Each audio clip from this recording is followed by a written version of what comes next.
আরে ভাই কিভাবে মোটরসাইকেল চালান? আমি তো আমার রাস্তায় আছি, তবে আমি আমার পাশে আছি। তো আসেন রাস্তা, তাহলে আমার সাথে আপনি এক জায়গা হলেন কিভাবে?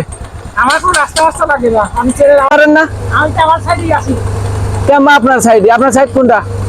আমার সাইড মাইড লাগে না ভাই। কেন সাইড লাগে না? আরে ভাই সাইড লাগে না, মোটরসাইকেল দেখে শুনে চালাইতে হয়।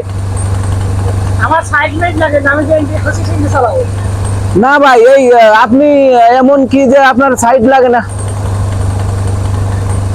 মোটরসাইকেল আপনি তো বুঝলাম যে এই এলাকার আপনি নেতা, ওকে সমস্যা নাই, কিন্তু আপনি কি জানেন যে এই দুর্ঘটনার জন্য সারা জীবন আপনার কান্না করতে হবে, না হলে পারে জীবনটাই শেষ হয়ে যাবে।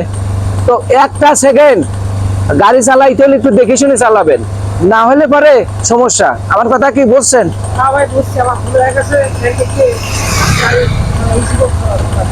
তো আমি বলতে চাচ্ছি যে দর্শক, আমরা যারাই গাড়ি চালাই হয়তো না বুঝে আমাদের সাইড ছেড়ে অন্য সাইডে চলে যাই, কিন্তু এই সমস্যা কি হয় জানেন?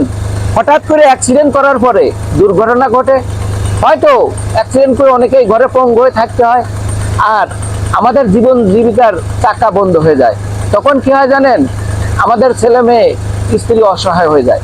তাই বলতে চাই, পথে ঘাটে গাড়ি চালানোর সময় ঠান্ডা মাথায় ধীর গতিতে চালান, যাতে আপনার যাত্রাপথ সুফল হয়।